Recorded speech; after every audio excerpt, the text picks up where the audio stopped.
Pemirsa, 9 trotoar di Jakarta Timur ditata ulang. Untuk mengetahui proses atau progres penataan ulangnya, kita akan langsung bergabung dengan reporter Priscila Dauhan dan juru kamera Muhammad Reza yang berada di kawasan Duren Sawit. Iya, Priscila, sudah seperti apa progres dari penataan ulang trotoar yang ada di kawasan Duren Sawit? Iya, Syakri, benar sekali. Salah satu titik yang menjadi program pelebaran trotoar yakni di Jalan I Gusti Ngurah Rai, tepatnya di kawasan Duren Sawit, Jakarta Timur. Terlihat di belakang saya bahwa memang pelebaran trotoar ini telah dikerjakan dan kira-kira sudah rampung sekitar 20%. Itu terlihat dari kondisi trotoar yang sudah lebar selebar 3 hingga 7 meter, dan nantinya pelebaran trotoar ini akan dilakukan secara merata, tepatnya sepanjang 780 meter di Jalan I Gusti Ngurah Rai di kawasan Duren Sawit, Jakarta Timur ini. Sejak tadi terlihat puluhan para pekerja proyek juga sudah mengerjakan proyek pelebaran trotoar ini. Tadi juga sudah ada beberapa pekerja yang melakukan bor jalan serta melakukan galian untuk segera melebarkan trotoar di kawasan ini. Nantinya ditargetkan pelebaran trotoar ini akan rampung pada bulan Desember 2016, tepatnya pada tanggal 15 Desember. Dan itu artinya juga trotoar ini sudah dapat digunakan bagi para pengguna jalan maupun bagi para pedagang kaki lima yang nantinya boleh menjajakan dagangannya di trotoar ini, Cakri.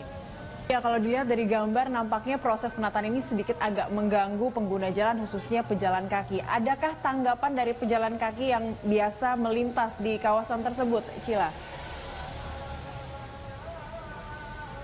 Ya, benar sekali, Cakri, bahwa memang tanpa adanya proyek pun Jalan Raya I Gusti Ngurah Rai ini sudah terkenal macet. Ditambah ada proyek pelebaran trotoar ini, itu artinya memang di jam-jam tertentu, tepatnya di jam-jam berangkat kerja maupun pulang kerja ini sudah semakin macet begitu. Tadi kami juga sempat berbincang dengan beberapa pengguna jalan yang melintas dan juga beberapa warga yang tinggal di daerah sini yang mengatakan bahwa memang proyek ini, pembangunan ini agak sedikit mengganggu jalan karena menyebabkan kemacetan yang lebih lanjut. Namun kita lihat saja, Cakri, nantinya bahwa memang program ini dilakukan oleh Pemprov DKI Jakarta untuk mengurai kemacetan dan juga untuk menambah kenyamanan para pengguna jalan.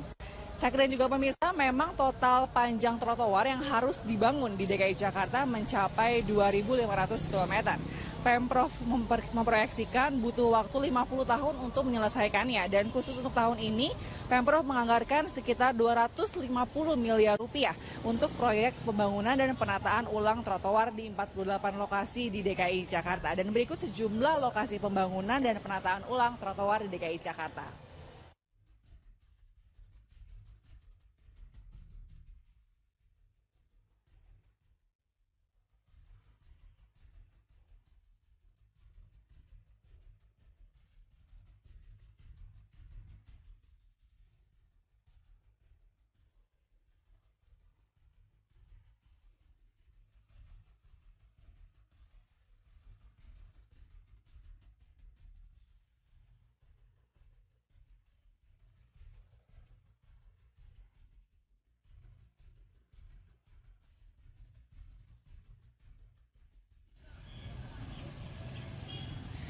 Demikian Cakra yang dapat saya sampaikan mengenai progres pembangunan pelebaran trotoar di kawasan Jakarta Timur. Kembali ke Anda di studio, Cakri. Iya, baik. Semoga cepat selesai dan juga pemanfaatannya benar-benar bisa dimanfaatkan oleh para pejalan kaki dengan baik seperti itu. Terima kasih Priscila Dauhan atas laporan Anda langsung dari kawasan Duren Sawit, Jakarta. Dinas Kesehatan Provinsi DKI Jakarta akan membangun 2 rumah sakit tipe C dan tipe D di wilayah Kecamatan Cengkareng, Jakarta Barat tahun 2017 mendatang. Dari informasi yang diperoleh Berita Jakarta TV, Jumat 21 Oktober 2016, pembangunan rumah sakit tipe C tersebut sedianya akan dibangun tahun ini, namun karena proses administrasi lahan yang belum selesai, maka ditunda tahun 2017. Selain itu, tahun 2017 mendatang, Dinas Kesehatan DKI Jakarta berencana akan membangun 38 fasilitas kesehatan. Dari jumlah tersebut terdapat di antaranya puskesmas dan rumah sakit.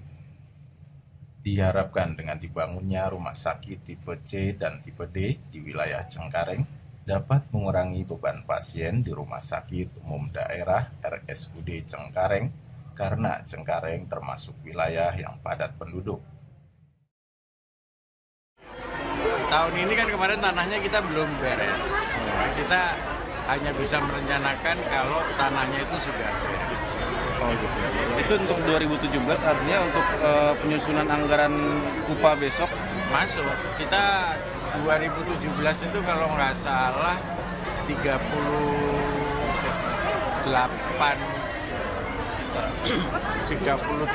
bangunan termasuk puskesmas dan rumah sakit. Oh gitu, yang mau dibangun. Iya. Itu setaraf dengan RSUD Cengkareng atau gimana Pak rencananya Pak? Tipe C kalau itu. Uh-huh. Tipe C. Tipe C. Di bawah Cengkareng. Kapannya dibangun di dekat rusun itu Pak? Karena di situ penduduknya padat. Kedua, Cengkareng juga penuh masyarakatnya di sini. Ada 2 titik deh kalau nggak salah. Satu rumah sakit tipe C, satu rumah sakit tipe D. Tapi di sekitar Cengkareng sih. Masih di sekitar Cengkareng Pak?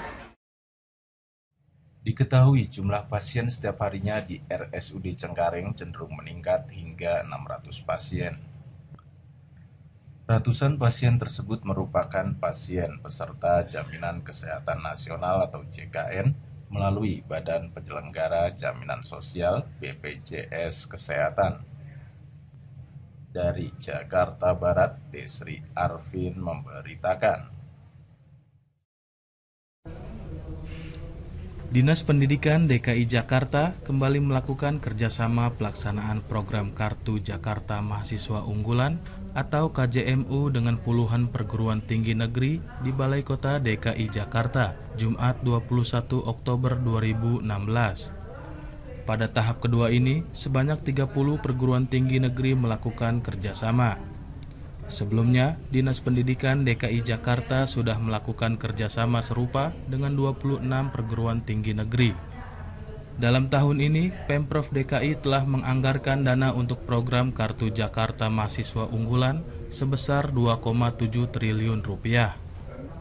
Adapun ke-30 perguruan tinggi negeri yang melakukan kerjasama pada tahap kedua ini diantaranya yakni Universitas Islam Sunan Ampel, Universitas Islam Raden Fatah Palembang, Universitas Islam Purwakarta, Universitas Negeri Lampung, Universitas Negeri Semarang, Institut Seni Budaya Bandung, Universitas Islam Tulung Agung, dan Universitas Pembangunan Nasional atau UPN Veteran Jakarta.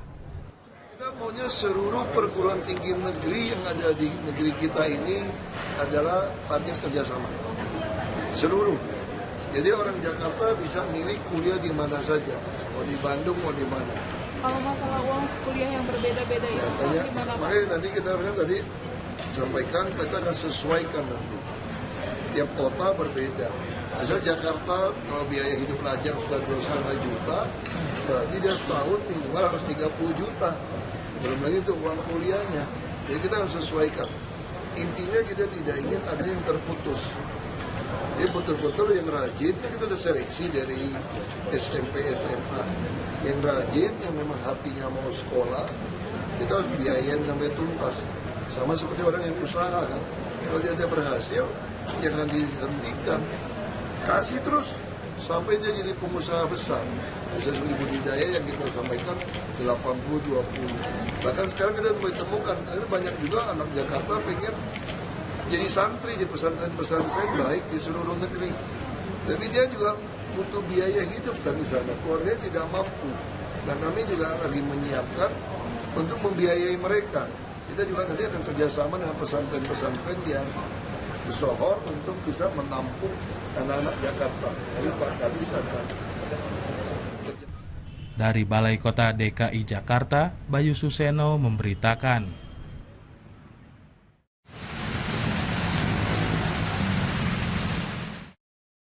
Pemerintah Provinsi DKI Jakarta menggandeng 14 instansi untuk penanggulangan bencana di ibu kota Jumat 21 Oktober 2016. Kerjasama ini dilakukan untuk penanganan pra-bencana, saat bencana hingga pasca bencana. Ke-14 instansi ini diantaranya Palang Merah Indonesia, Plan International Indonesia, Yayasan Sayangi Tunas Cilik, Partner of Save the Children Indonesia, dan Yayasan Wahana Visi Indonesia, serta Jakarta Rescue. Melalui kesepakatan bersama ini, ke-14 lembaga mitra tersebut akan sepenuhnya mendukung program penanggulangan bencana bersama dengan Pemprov DKI Jakarta. Ruang lingkup kesepakatan bersama ini menunjang program pemerintah Provinsi DKI Jakarta dalam mengimplementasi program sekolah aman bencana di seluruh wilayah DKI Jakarta. Teknologi. Kita juga lagi berpikir tentang misalnya soal bencana, bantuan orang pun bagaimana. Kita juga lagi berpikir kalau tidak bencana seluruh, tentu harus pakai kartu. Jadi si orang ini butuh uang ya di kartunya. Selama ini saya juga yakin kalau sudah bencana banjir, kecuali ada bendungan yang jebol, kalau pompa di sabotase harusnya Jakarta nggak ada lagi cerita banjir kayak dulu sebetulnya. Karena 1.166 aliran saluran ibu terus dibersihkan. Kita hanya menghadapi ancaman drop saja kalau melintasi 2,8 meter. Itu pun dengan catatan ada drop di atas 2,8 ditambah hujan baru bencana. Jadi kalau soal drop tidak ada hujan, kalau dia tidak lewat ya nggak masalah. Kita lagi kerjakan 120 km. Itu bencana yang lain ada kebakaran, ada apa, gempa, memang kita bisa berdebat. Jakarta tidak bisa berdebat. Tapi minimal sekarang kita tahu apapun yang terjadi, kita sangat siap karena semua organisasi sudah. Jangan cuma sekedar MOU, biar BPBD bisa betul koordinasi. Dari Balai Kota DKI Jakarta, Bayu Suseno memberitakan.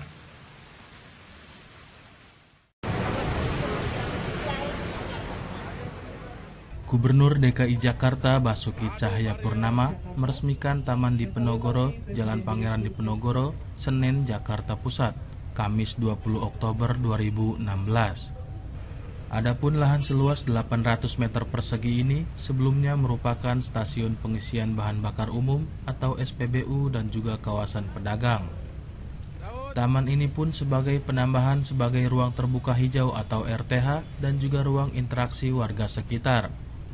Gubernur DKI Jakarta Basuki Cahayapurnama mengatakan, diharapkan setiap tempat di DKI Jakarta memiliki banyak taman dan masyarakat juga turut merawat. Saat ini Pemprov DKI Jakarta dan pihak swasta pun banyak membangun ruang terbuka hijau dan juga ruang publik terpadu ramah anak atau RPTRA. Fasilitas pun banyak dilengkapi untuk interaksi warga dan juga bermain. Lebih lanjut Basuki menambahkan bahwa setiap taman yang dibangun harus memiliki ciri khas dengan filosofi dan sejarah, sehingga warga Jakarta dapat menikmati keindahan taman. Saat ini Pemprov DKI Jakarta memiliki tugas untuk mengambil alih lahan-lahan hijau dan juga banyak pembeli lahan untuk dibangun atau dikembalikan sebagai ruang terbuka hijau. Ya harapan kita ya tentu semua tempat Jakarta harus banyak taman dan partisipasi dari publik merawat juga dari perusahaan untuk mengubah. Kira-kira seperti itu. Semuanya mungkin. Tapi kami juga bangun, misalnya kayak RPTRA. Kami tiap tahun akan anggarkan 100. Mungkin dari swasta akan ikut berapa. Dan arsitek juga ikut partisipasi. Itu tadi itu hampir 10 lebih arsitek. Jadi arsitek-arsitek semua kumpul, desain. Jadi semua desain ini ada filosofinya, terus juga ada permainan, ruangannya, lampunya, jadi kesannya jadi nggak membosankan. Jadi kan mereka bisa pikir lah. Jadi bagi saya, Jakarta harus punya ikon-ikon, ada tempat yang nanti senang. Orang datang bisa rasain tentang bukan cuma sekedar hijau, taman bawah. Ya, tapi mesti ada filosofi, ada sejarahnya, misalnya. Harusnya kan memang kita kan tugasnya 30%, swasta 10%. Nah, kita sekarang tinggal tugasnya ngambil dulu, yang udah hijau diambil dulu, kita balikin. Udah hijau di Jakarta nggak sampai 10%. Orang hijau didudukin orang, kita ambil balik. Sama beli terus. Dari Jakarta Pusat, Bayu Suseno memberitakan.